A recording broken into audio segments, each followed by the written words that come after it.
তুমি কারুনের দিকে তাকাও। সূরাতুল কাসাস আল্লাহ তাআলা কারুনের মালের প্রসঙ্গে বলেছিলেন, ওয়া তাইনাহু মিনাল কুনুজ। তুমি কয় টাকা পেয়েছ, কয় কোটি টাকা? কারুনকে আমি গুপ্তধনের ভান্ডার দিয়ে দিয়েছিলাম।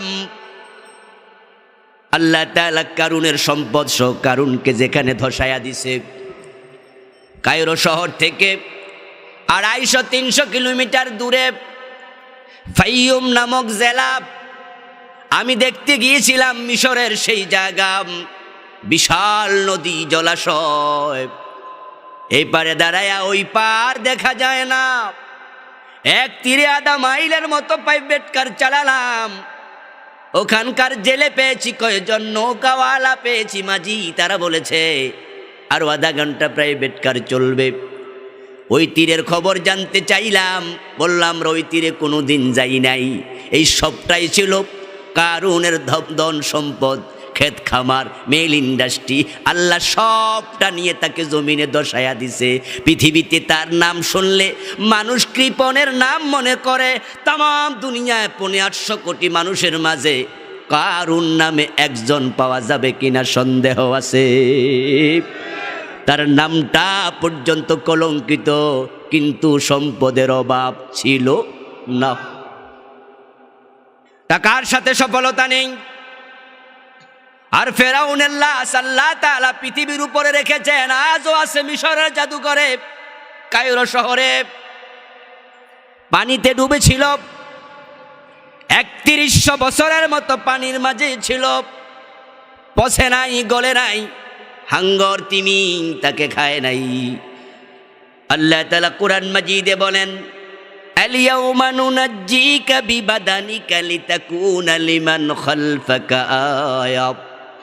ও ফেরাউন, তোরে পানিতে ডুবাইয়া মারলাম, কিন্তু পচতে দেব না, গলতে দেব না, হাঙ্গর তিমিকে খেতে দেব না, তোর দেহটা আমি রেখে দেব। আজও দেহটা অবিকৃত আছে।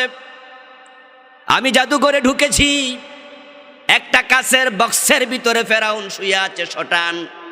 খুব কাছে চোখটা নিয়ে আমি দেখেছি, তার হাতের আঙ্গুলের নখগুলো আমার কাছে মনে হলো কালকে মারা গেছে বুঝি, এত তাজা। পচতে দেন নাই কে? তার কানের পাশে কিছু চুল দেখলাম সাদা, কিছু চুল দেখলাম কালো, শুটকি হয়ে গেছে, একবার চিমটা হয়ে গেছে, পচে নাই, গলে নাই। আল্লাহ বলে, নুনাজ্জিকা বিবাদানিক, তোর বদন আমি নাজাত দিলাম, রেখে দিলাম। কেন? লিতাকুনা লিমান খালফাকা আয়া, পরবর্তী জাতি তোকে দেখে শিক্ষা নিবে। ক্ষমতা যতই থাকুক, আল্লাহ চাইলে বড় বড় জালেমদেরকে তোর মতো পানিতে ডুবাতে পারে।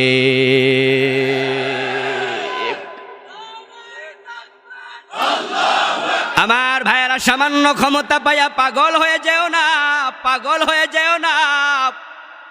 আমার বন্ধু আল্লাহ তাআলা ফেরাউনের লাশ কেন রাখলেন? তিনি নিজে বললেন, লিতাকুনা লিমান খালফাকা আয়া, পরবর্তী লোকের জন্য আল্লাহ তাকে নিদর্শন বানাতে চান। আপনারা বলুন তো, ফেরাউন যখন পানিতে ডুবে, লোহিত সাগরে ডুবে মরেছে, বাহারে আহমার, ডুবার সময় ফেরাউন ঘুমেছিল না সজাগ ছিল? একা ছিল না সাথে সৈন্য ছিল? পদত্যাগ করেছিল না ক্ষমতায় ছিল? 3টি প্রশ্ন করলাম। আল্লাহ তাআলা ফেরাউনকে সজাগ অবস্থায় ডুবাইছে, একা নয়, সৈন্য সহ ডুবাইছে।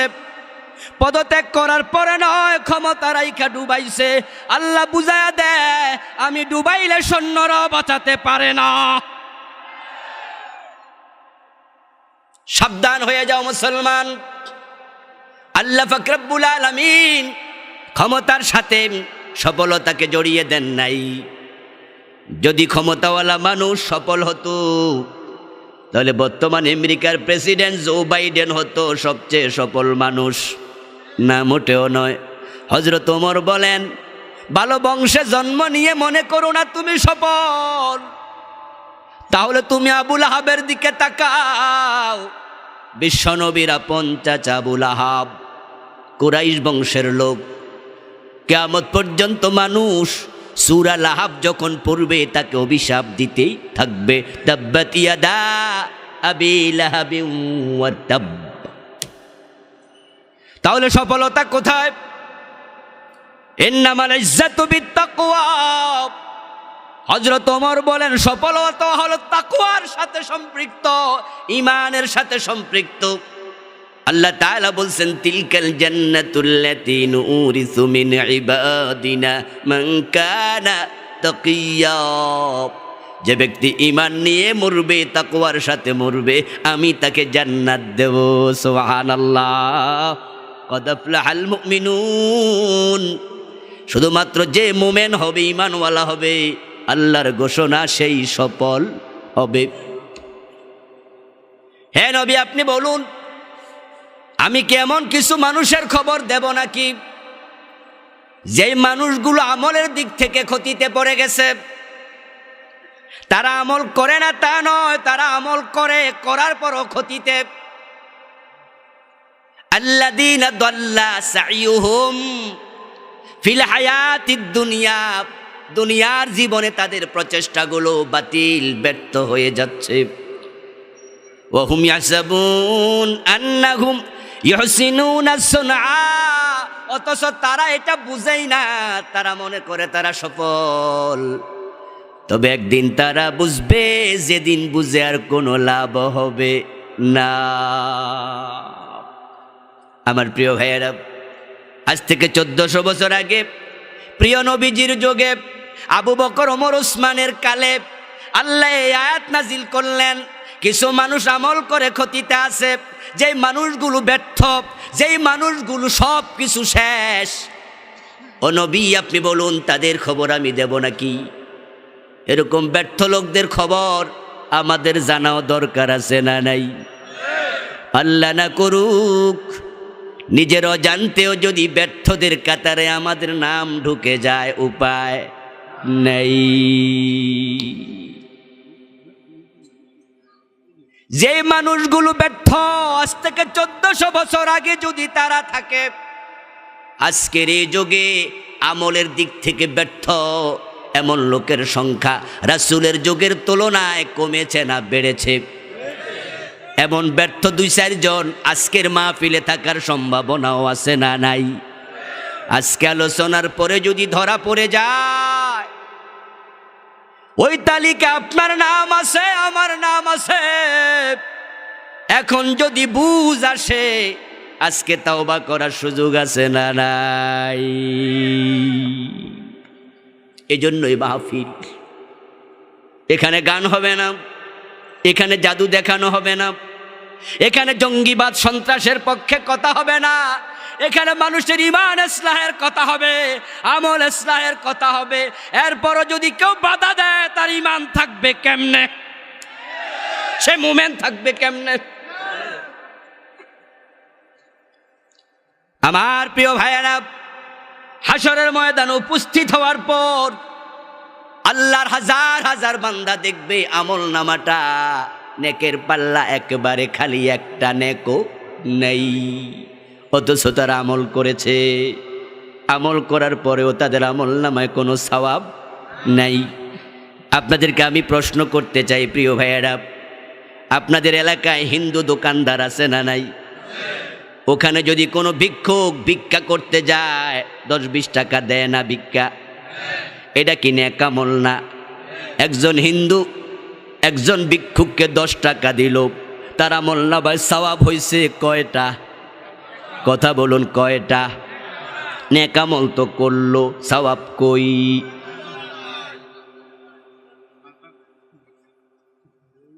আমল করলে আপনি জান্নাতি তা ভাববেন না। এবার বলুন তো, মাদার তেরেসার নাম শুনেছেন? মানুষটা ছিল ইউরোপের, থাকতেন তিনি ভারতে। হাজার হাজার ইয়াতিমের মা মাদার তেরেসা জীবনে বিয়েটাও করে নাই, খ্রিস্টান ছিলেন। শত শত ইয়াতিমখানা বানাইছে ভারতে। তার কর্মের স্বীকৃতি স্বরূপ তাকে শান্তিতে নোবেল পুরস্কার দেয়া হয়েছে। নোবেলে প্রাপ্ত পুরাটা টাকা মাদার তেরেসা ইয়াতিমখানায় দান করছে। ইয়াতিমের লালন পালন এটা কি গুনার কাজ না সওয়াবের কাজ? আওয়াজ করে একটু বলুন তো, বদামল না নেক আমল? হাদিস আছে, যদি কোনো ব্যক্তি ইয়াতিমের মাথায় একটু হাত বুলায়া দেয়, ওই হাতের তলা দিয়ে যত চুল যাবে, বিকুল্লি শাওরাতিন হাসানাত, প্রতিটা চুলের বিনিময়ে অসংখ্য নেকি লিখে দেয়া হবে। শারাতুন এক বছর, হাসানাত বহু বছর। চুল হলো একটা আর নেক হলো অগণিত। যদি ইয়াতিমের মাথায় হাত বুলাইলে এত সওয়াব, আর ইয়াতিমকে মায়ের ভালোবাসা দিয়া খাওয়াইয়া পড়াইয়া বড় করলে কত সওয়াব। ক্বালান নবী সাল্লাল্লাহু আলাইহি ওয়াসাল্লাম, আনা ওয়া কাফিলুল ইয়াতীম কাহাতাইনি ফিল জান্নাহ। প্রিয় নবী বলেছেন, ইয়াতিম আমি নবী জান্নাতে এরকম পাশাপাশি থাকবো। ইয়াতিম শব্দটা এক বচন, বহু বচন হলো আইতাম। আল্লাহর হাবিব বলেননি অনেক ইয়াতিম লালন পালন করলে আমার পাশে জান্নাত পাবে। আনা ওয়া কাফিলুল ইয়াতীম, এক বছর একটা ইয়াতিম লালন পালন করলে আমি নবীর পাশে জান্নাত পাবে। মাদার তেরেসা হাজার হাজার ইয়াতিম লালন পালন করেছে, নেক আমলের অভাব নাই, ভালো আমল করেছে অনেক, কিন্তু বলুন তো জান্নাত পাইছে? পাওয়ার সম্ভাবনা আছে? আমল নামায় নেক আছে কয়টা? তাহলে কিছু মানুষ ভালো কাজ করার পরও ব্যর্থ হবে, প্রমাণ আছে না নাই? আপনারা কাদিয়ানির নাম শুনেছেন? জবাব দিতে হবে ভাইয়েরা, শুনেছেন? কাদিয়ানিদের মসজিদ আছে না নাই? নামাজ রোজা আছে কিনা? আজান একামত দেয় কিনা? হাসরের ময়দানে তারা সফল হবে না ব্যর্থ? তাদের সব নামাজ রোজা বাতিল। এর কারণ হলো এই লোকগুলোর ঈমানটাই নেই। ঈমান হলো অ্যাকাউন্ট, ঈমান হলো একের মতো। আপনি লক্ষ টাকা ব্যাগে করে নিয়া আপনার ইসলামী ব্যাংক, সোনালী ব্যাংক, জনতা ব্যাংক, যেই কোনো ব্যাংক বলেন না কেন, গিয়া ম্যানেজারের সামনে রাখলেন। ম্যানেজার সাহেব, এই ব্যাগের মাঝে 10 লাখ টাকা আছে, আমি জমা দিয়ে গেলাম। বাড়ি চলে আইছেন, আসার পরে ফোন দিলেন রাতের বেলায়, পরের দিন, ম্যানেজার সাহেব টাকা জমা হয়েছে নি? ম্যানেজার সাহেব বললে অ্যাকাউন্ট কই? আপনি বলেন অ্যাকাউন্ট তো খুলি নাই। ম্যানেজার বলবে জমাটা দেব কই? আমল পরে ঈমান আগে ঈমান। আজকে টুপিওয়ালার ঈমান হারা, কত টুপিওয়ালার ঈমান নাই, কত নামাজওয়ালার ঈমান নাই। আল্লাহ রাব্বুল বলছেন ইয়াস্তামিউনা ফিল মাসাজিদ। মাসাজিদ শব্দটা এক বচন না বহু বচন? ইয়াজতামিউনা এক বচন না বহু বচন? অনেক আলেম এখানে। তাহলে তারা একত্রিত হবে মসজিদ গুলাতে, লাইসা ফীহিম মুমিন, একটারও ঈমান থাকবে না, এমন একটা জামানা আসবে। আল্লাহর সামনে দাঁড়ায় বলবো, আল্লাহ আমার নামাজ কই? আমি তো হাজার হাজার টাকা যাকাত দিয়েছি, তুমি তো কোরআনে বলেছো 1 টাকা দান করলে 10 টাকার সওয়াব হয়। ও আমার রব, আমার নামাজের সওয়াব নাই, যাকাতের সওয়াব নাই। আল্লাহ বলবে এক কই, এক কই? এক না থাকলে শূন্য দিয়া লাভ কি? একের নাম হলো ঈমান, ডান পাশে শূন্যের নাম হলো আমল। একের পাশে শূন্য একটা দিলে কত হবে? 2টা দিলে? জোরে বলুন 3টা দিলে? এভাবে দেন বাড়তে থাকবে, কিন্তু এক যদি মুছে দেন, শূন্যের মূল্য কত?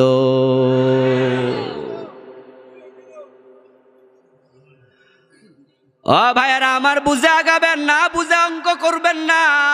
ক্লাস 6-এ, ক্লাস 4-5 থেকে বীজগণিত পড়ায়, সেখানে থিওরি আছে, সিস্টেম আছে। ঝঙ্কা দেবেন, সংখ্যার পরে প্লাস দেবেন, পরে আবার প্লাস দেবেন, পরে আবার প্লাস দেবেন, সমান সমান প্লাসে প্লাসে প্লাস। কিন্তু এমন যদি হয় প্লাসের সাথে আছে মাইনাস, মসজিদে আল্লাহর আইন মানে আদালতে মানতে চায় না এমন লোক আছে না নাই? অথচ আল্লাহর আইন মসজিদেও লাগবে, আদালতেও লাগবে, সব জায়গায় আল্লাহর আইন লাগবে এমন কথা কোরআনে আছে না নাই?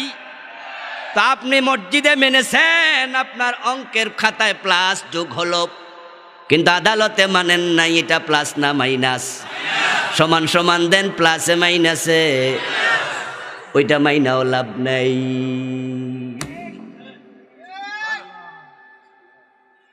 এটা কোরআনের কথা, আমি জাস্ট বুঝার জন্য একটু উদাহরণ দিয়েছি। কোরআনে আল্লাহ কি বলেছেন হুবহু একই কথা। ইয়াকুলুনা নুমিনু বিবাদিন ওয়া নাকফুরু বিবাদ ইউরিদুনা আন ইয়াত্তাখিযু বাইনা যালিকা সাবিলা উলাইকা হুমুল কাফিরুনা হাক্কা। কে বলেছে? জোরে বলেন না, কে বলেছে? আফাতুমিনুনা বিবাদিল কিতাবি ওয়া তাকফুরুনা বিবাদ ফামা জাযাউ মান ইয়াফআলু যালিকা মিনকুম ইল্লা খিzyun ফিল হায়াতিদ দুনিয়া ওয়া ইয়াওমাল কিয়ামাতি ইউরাদ্দুনা ইলা আশাদ্দিল আযাব। আওয়াজ দিয়ে বলেন নাউযুবিল্লাহ। কিছু মানবা কিছু মানবা না, সুবিধাবাদ জিন্দাবাদে মোমেন থাকা যায় না।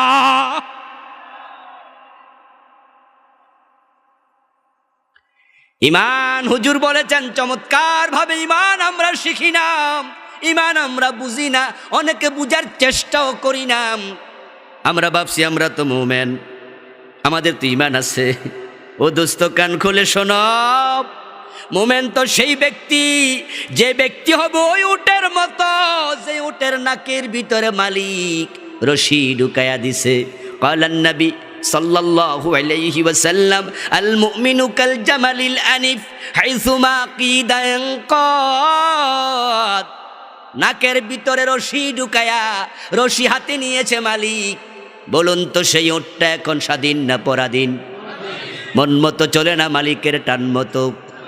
মোমেন হওয়ার পরে তুমি আর স্বাধীন নও, তোমার রব যা বলবে একটাই মাত্র থিওরি, দ্বিতীয় কোনো থিওরি নাই। ওই মোমেনের থিওরি হলো কলু সামেনা ওয়া আতানা, শুনলাম আর মানলাম, এর বাহিরে কোনো কথা নাই। ফালা ওয়া রাব্বিকা লা ইউমিনুন, তোমার রবের কসম তারা ইমানদার নয়।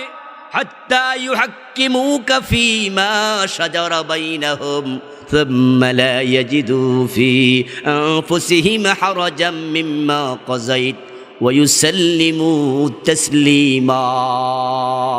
একটু এদিক সেদিক করবে, ইমান থাকবে না। ও আল্লাহ, আমার সওয়াব কই, নেক কই? বাড়ির পাশের মসজিদের এসিটা তো আমি দিছি, সওয়াব গেল কই? ও আল্লাহ, 3 বার হজ করেছি, নামের গাল হাত ছিল, সওয়াব কই? আল্লাহ বলবেন, বান্দা তুই কি সূরাতুল কাহফের 103 নম্বর আয়াত পড়স নাই? আমি সেখানে বলেছি এমন কিছু মানুষ আছে যারা আমলের দিক থেকে ক্ষতিতে পড়ে গেছে, তুই তো তাদের একজন। এবার সে বুঝবে, এবার সে বুঝবে, সে বলবে আল্লাহ বুঝে ফেলেছে আমি ক্ষতিগ্রস্ত, এবার তোমার কাছে আমার অনুরোধ, ওয়ালাউ আন্না লানা কাররাতান ফানাকুনা মিনাল মুমিনিন, আমার দুনিয়া একবারের জন্য পাঠাও, আমি মোমেন হয়ে যাব। আপনাদের কাছ থেকে জবাব চাই, পাঠানোর কোনো সম্ভাবনা আছে? জোরে বলেন আছে? বুঝেছে কিন্তু সময় হারাইয়া। ছোট্ট খাল, নৌকা দিয়ে পারাপার, বাজার ভেঙেছে, মানুষ বেশি, মাঝি নৌকা চালায়, যাত্রী গিয়ে উঠেছে, ধরা যাবে নৌকাতে 10 জন, উঠে গেছে 12 জন। মাঝি বলে থামো, আর উঠো না। ভাই উঠবেন না, নৌকা কিন্তু ডুবে যাবে। মোটা সাটা একটা গেছে, বড় পেটওয়ালা, ঘাড়ও মোটা, ওজন হবে 3.5 মন। হে যাইয়া কয়, এই বেটা এতজন উঠছে, ডুবে না, আমি উঠলে বুঝি ডুববো, থাম। এ কথা কইয়াই মারছে লাফ। লাভ দিয়া উঠতে দেরি ডুবতে দেরি নাই। মাঝি কয় কইছি না, বেড়া কয় এখন না বুঝছি।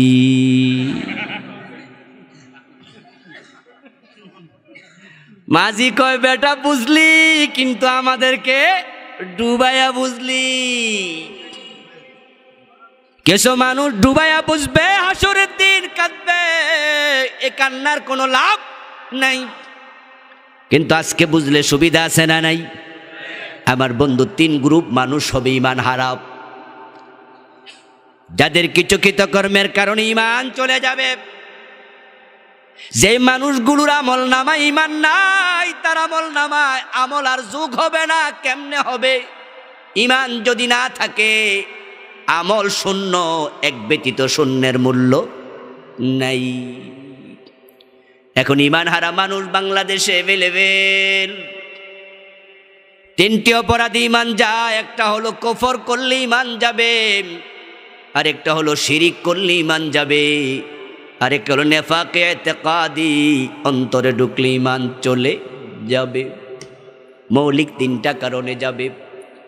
আপনি নামাজ রোজা সব করেন, আপনি মূর্তি পূজা করেন না, শিরিকও করেন না, কিন্তু আপনি বিশ্ব নবীকে শেষ নবী মানেন না, এটা কুফরি হলো কিনা?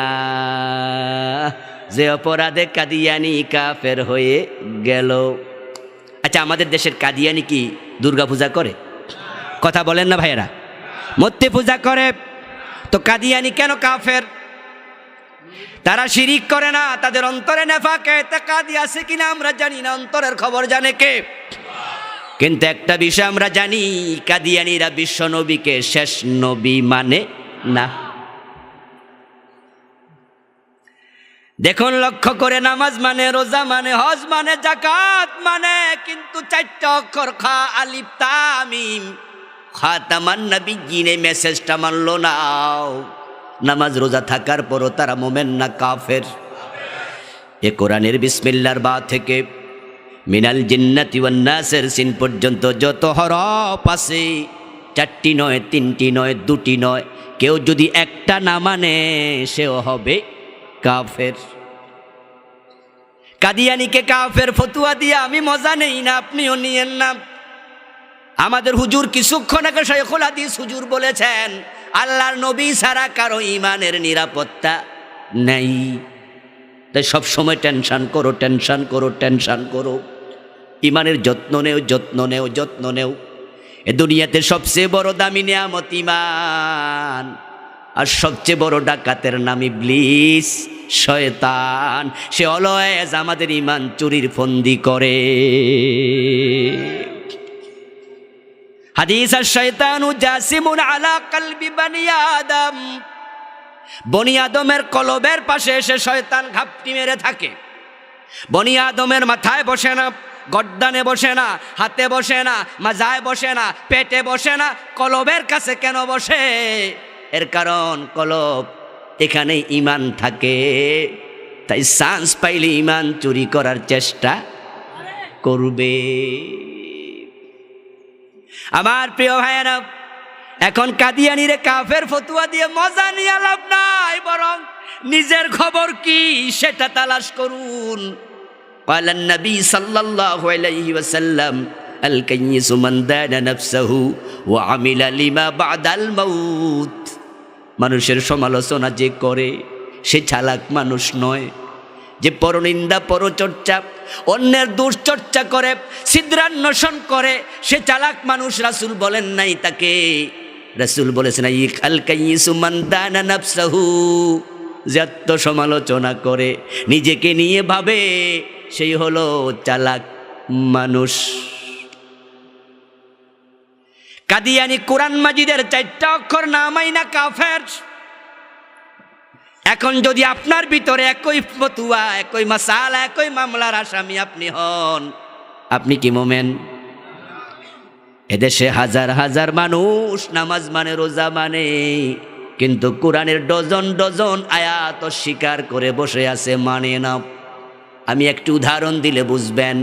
যেমন আল্লাহ তাআলা বলছেন, আলা লাহুল খালকু ওয়াল আমর, এখানে অক্ষর আছে 15টা। কয়টা? কথা বলেন না এরা, জোরে বলেন কয়টা? কাদিয়ানি মানে না কয়টা? এখানে আছে কয়টা? যদি কেউ না মানে ইমানদার না কাফের হবে।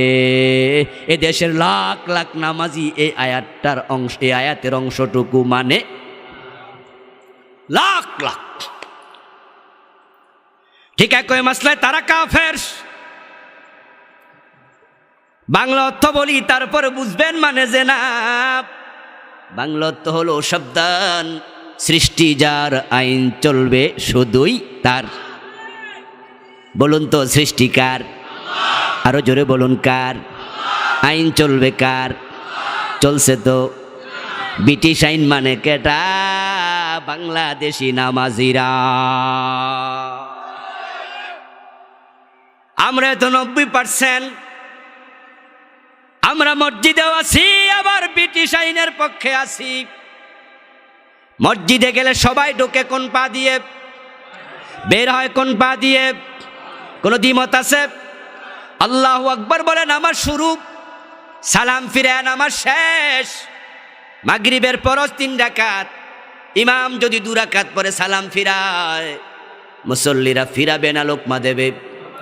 ইমাম যদি বাবা হয়, ছেলে যদি মুক্তাদি হয়, মাগরিবের ফরজ 3 রাকাতের জায়গায় 2 রাকাত পরে যদি বাবা ইমাম সালাম ফিরায়, ছেলে বাবার সাথে সালাম ফিরাবে না, বাবারেও লোকমা দেবে। দেখেন আমরা আল্লাহর আইনের ব্যাপারে কতটা সতর্ক। মসজিদে ঢুকেছি ডান পা দিয়ে, বের হয়েছি বাম পা দিয়া। মাঝখানে যতক্ষণ ছিলাম আল্লাহ সারা রাসূল সারা কারো বিধান মানি না।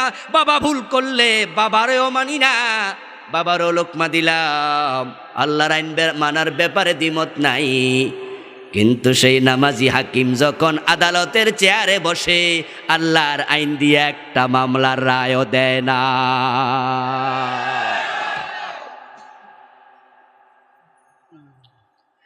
মসজিদে গেছে, ইমাম ভুল করছে, লোকমা। কিন্তু সেই নামাজি যখন সংসদে এমপি হয়ে ঢোকে, আল্লাহর আইনে আর একটা আইনও বানায় না। তখন ব্রিটিশ আইন মজা লাগে, কিছু মানবেন কিছু মানবেন না। সুবিধাবাদ জিন্দাবাদে ইমানদার হওয়া যায় না। আপনাদের কাছ থেকে আমি আর একটা মাসালা একটু শিখতে চাই। বলুন তো, শয়তান ইবলিস সে মুমিন না কাফের? সবাই কয় নাই, শয়তানের ডরায় বোঝা গেল। ইবলিস মুমিন না কাফের? ফতুয়াটা আল্লাহর। আবা ওয়াস্তাকবারা ওয়া কানা মিনাল কাফিরিন। শয়তানকে কাফের ঘোষণা করেছেন কে? সুতরাং ভয়ের কোনো কারণ নাই, ফতুয়া সঠিক। এবার জোরে বলুন তো, শয়তান মুমিন না কাফের? আচ্ছা, শয়তান কি কোনোদিন কইছে আমি আল্লাহরে মানি না? এমন আয়াত থাকলে আপনি দেখান কোরআনে, আমি তো পাইনি। যদি হুজুরের সামনে কইতে ডর লাগতেছে আর কি একটু, আমার বন্ধু, বরং আমি পেয়েছি উল্টাটা।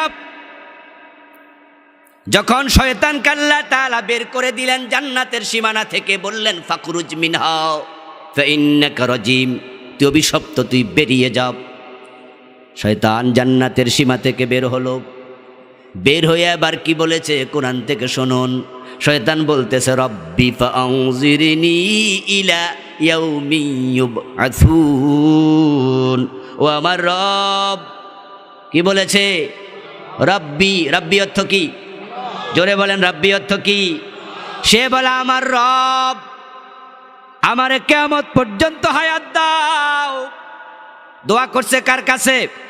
জোরে বলেন না, কার কাছে? সে শয়তান আল্লাহরে কয় রব, আবার দোয়া করে আমারে কিয়ামত পর্যন্ত হায়াত দাও। তো সে কাফের হইল কেমনে? সে তো বলেনি আল্লাহ তোমারে মানি না, তুমি রব না। সে তো আমার রব। কাফের কেন? আল্লাহ কেন কাফের ঘোষণা দিল? এর কারণ হলো সে আল্লাহকে রব মানে, কিন্তু রব বলে আদম রে সেজদা করো, আল্লাহর আইনটা মানে নাই। শয়তান আল্লাহর কয়টা আইন মানে নাই? আরো জোরে বলতে হবে, কয়টা?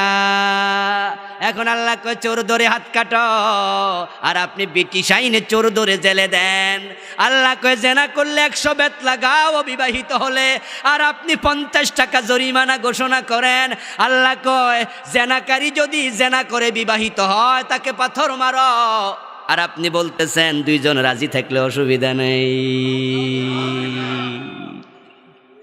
প্রিয় নবী বলেন মদ পান করলে 80 বেত লাগাও, আর আপনি কোন যদি ঘরের ভিতরে 5 স্টার হোটেলে দরজা বন্ধ করে খায় অসুবিধা নেই। আল্লাহ বলেন ইল হুকমু ইল্লা লিল্লাহ, আল্লাহ ছাড়া কারো আইন চলবে না।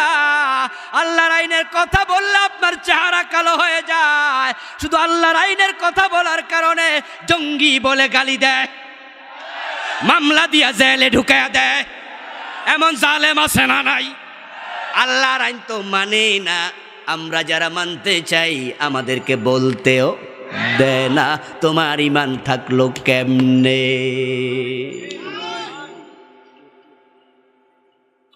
কফরি করলে ইমান চলে যাবে। দ্বিতীয়টা শিরক, যেটা বাংলাদেশের সবচেয়ে বেশি।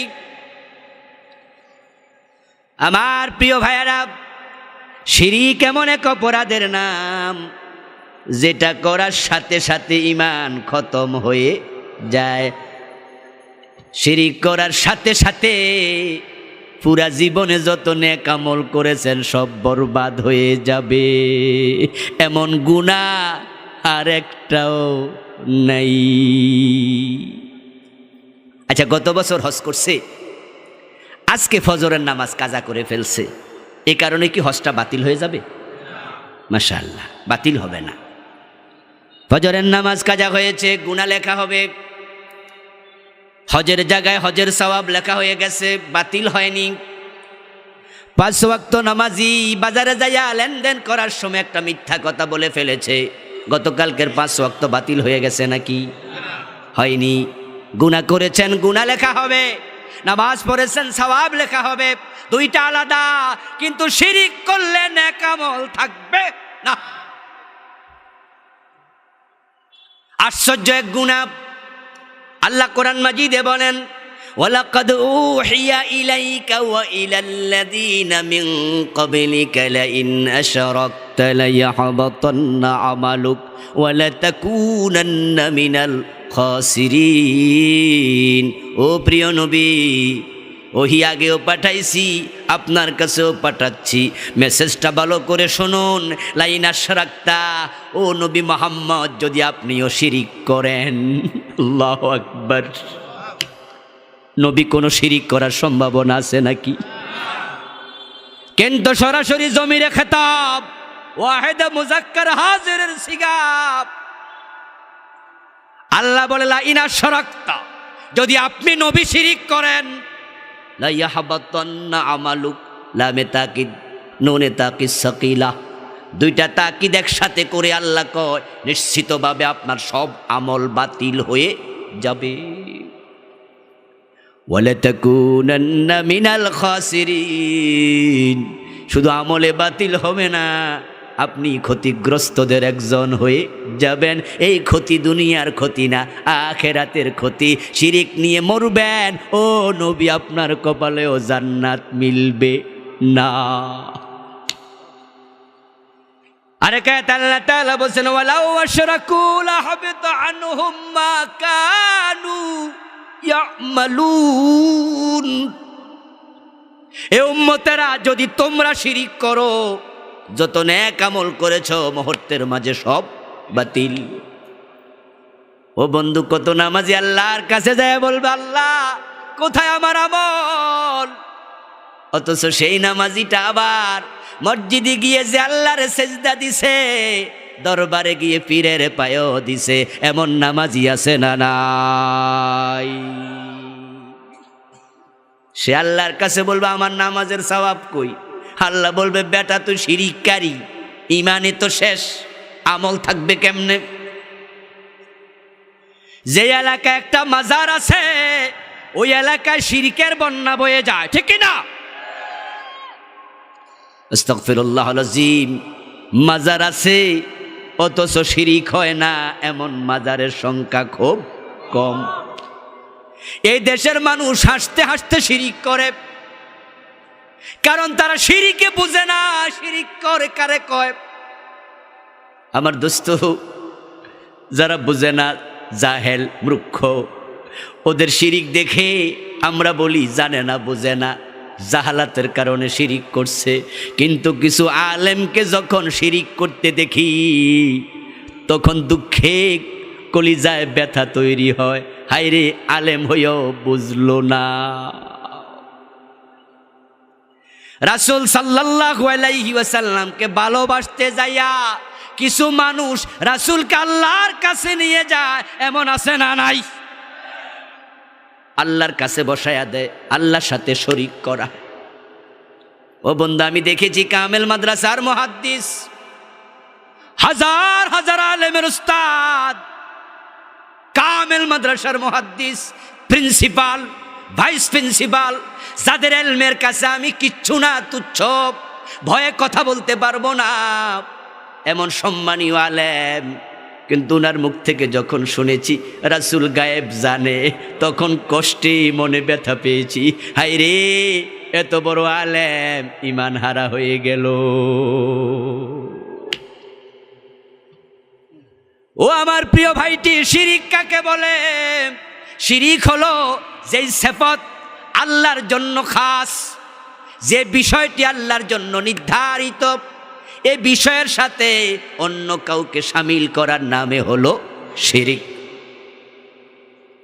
এখন আলেম হইয়া বলতেছে রাসূল গায়েব জানে, এমন আলেম বাংলাদেশে আছে না নাই? এই থানাতেও আছে না নাই? এই গ্রামও দুই একজন থাকার সম্ভাবনা আছে না নাই? রাসূলকে মানুষ মানে না, মানুষই বলে না, মানুষ বলা যাবে না। তাহলে কি রাসূল জিন? কয় না। ফেরেশতা? কয় না। মানুষ? কয় না। তো কি? কয় কিও না। সরাসরি কুফরি হবে, কুফর। কারণ কোরআনের বক্তব্য, কুল ইন্নামা আনা বাশার। সুবহানাল্লাহ পড়েন। আল্লাহ তাআলা বলছেন, হে নবী আপনি বলুন আমি মানুষ। ইন্নামা আদতে হাসার, শুধুমাত্র আপনি বলুন আমি শুধুমাত্র মানুষ। এরপরে আবার কয় মিথলুকুম, তোমাদের মতো।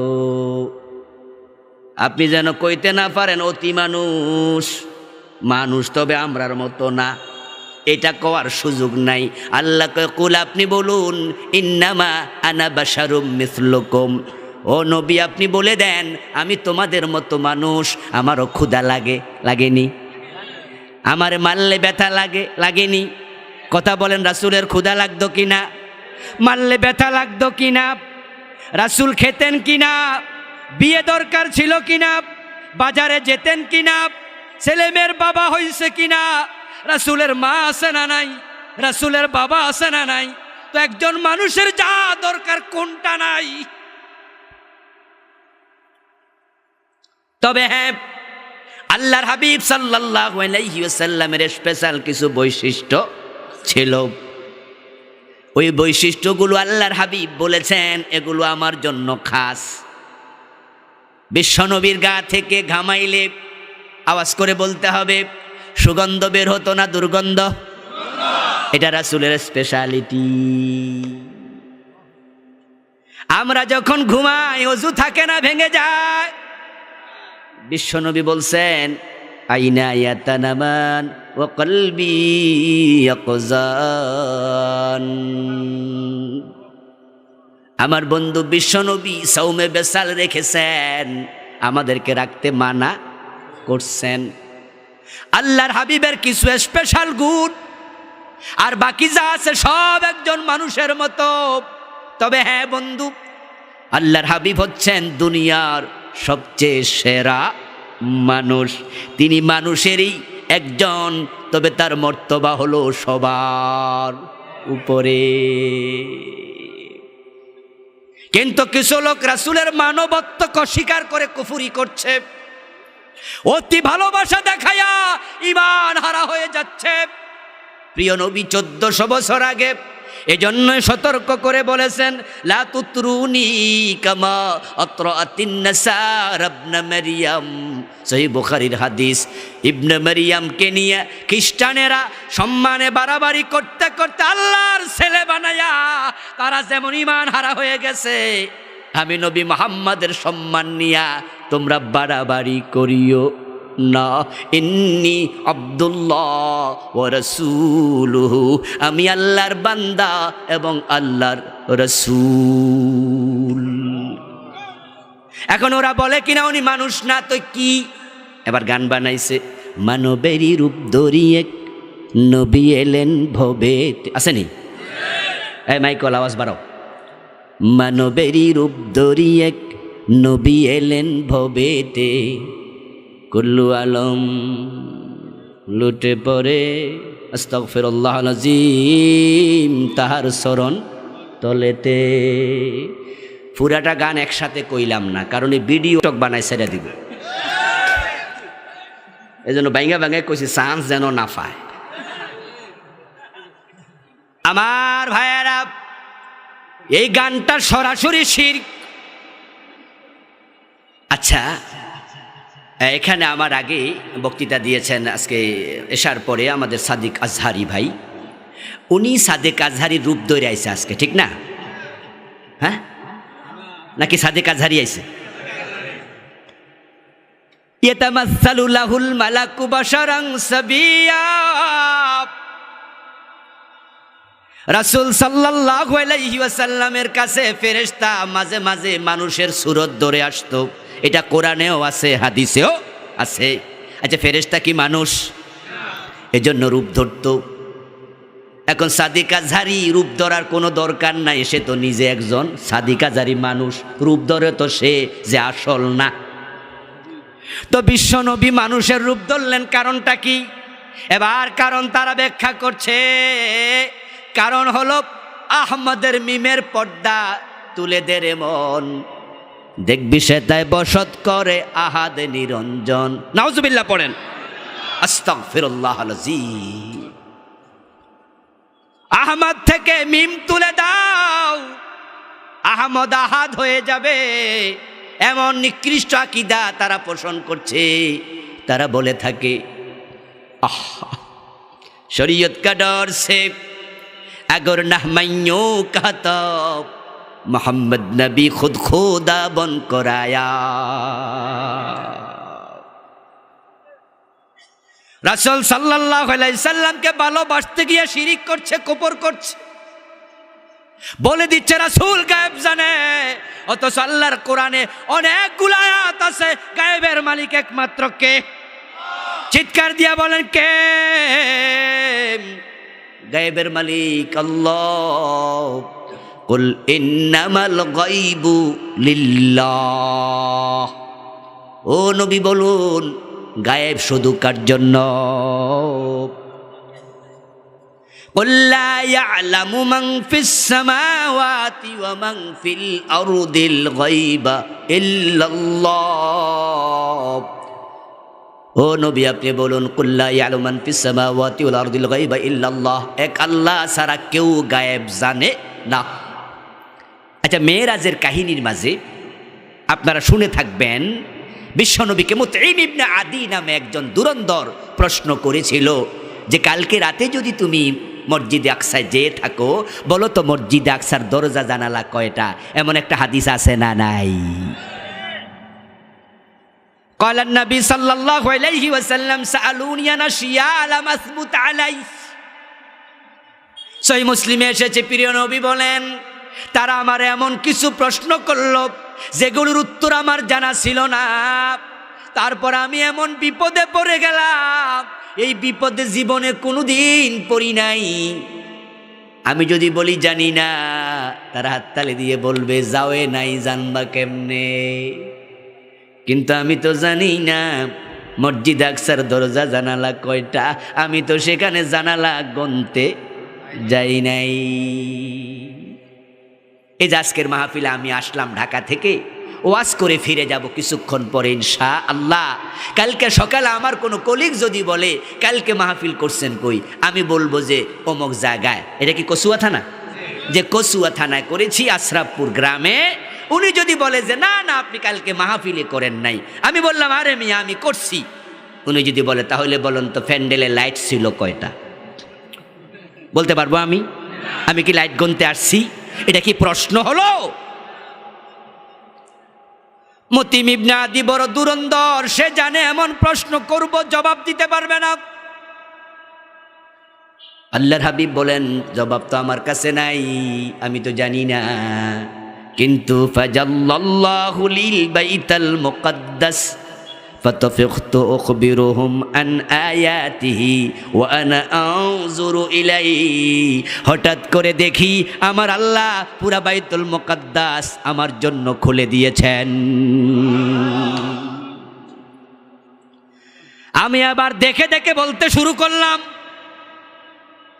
আপনাদের কাছে আমার প্রশ্ন, রাসূল গায়েব জানলে বাইতুল মুকদ্দাস তুলে ধরা দরকার কি, আর বিপদে পড়া কি দরকার ছিল?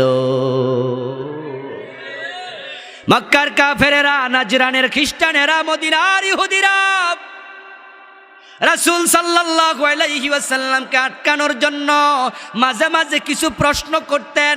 এমন হাদিস আছে না নাই? কথা বলেন, কথা বলেন, যারা জানেন তারা বলেন, আছে না নাই? আচ্ছা, বিশ্বনবী যে জবাবগুলো জানতেন সেগুলো তো দিতেন, আর যে প্রশ্নের জবাব রাসূলের জানা ছিল না বানায়া বলতেন না ওহির জন্য অপেক্ষা করতেন? আচ্ছা, বানায়া বলতে নাকি? রাসূল বানায়া বলতো? মা ইয়ানতিকু আনিল হাওয়া ইন হুয়া ইল্লা ওয়াহয়ুন ইউহা।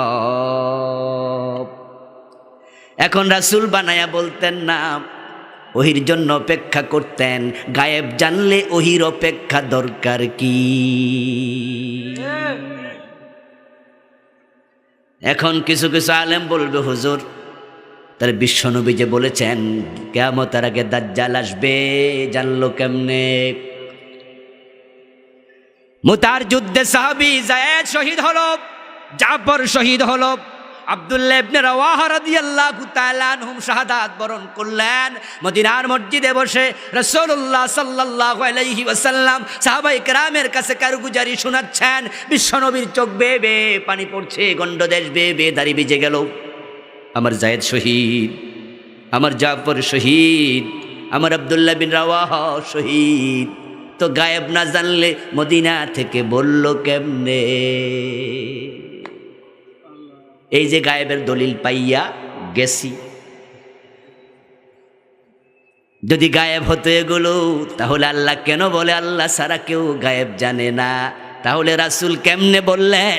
তার উত্তর হলো রাসূলের কাছে ওহী আসতো কিনা? জোরে বলেন, ওহী আসতো কিনা? তো ওহী আসলে গায়েব দরকার কি? আরো ডজন ডজন শিরিক চলছে, ইমান বাতিল, শিরকের কারণে, নেফাকের কারণে, কুফরের কারণে। আর দুটা কাজ আছে যে দুটা কাজ করলে আমল কবুল হওয়া বন্ধ হয়ে যায়। ওই লোকগুলো নামাজ পড়ে কবুল হয় না, রোজা রাখে কবুল হয় না। তার মাঝে একটা হলো হারাম খেলে আমল কবুল হওয়া বন্ধ, আর একটা হলো বেদাতি হয়ে গেলে আমল কবুল আর হয় না। আমাদের সমাজে বেদাত আছে না নাই? বেদাত আছে না নাই? আর বেদাত কি কাফেররা করে? হিন্দু বৌদ্ধরা করে? বেনামাজিরা বেদাত করে না। যারা কাট্টা বেনামাজি মসজিদে আসে না, বেদাত আর কি? ওই যে সিলেটে দোয়াল্লিন লইয়ার জল্লিন লইয়া ঠেলাঠেলি চলে, মারামারিও মাঝে মাঝে লাগে। দোয়াল্লিন জল্লিন রে ফিটায়, জল্লিন দোয়াল্লিনওয়ালারে ফিটায়।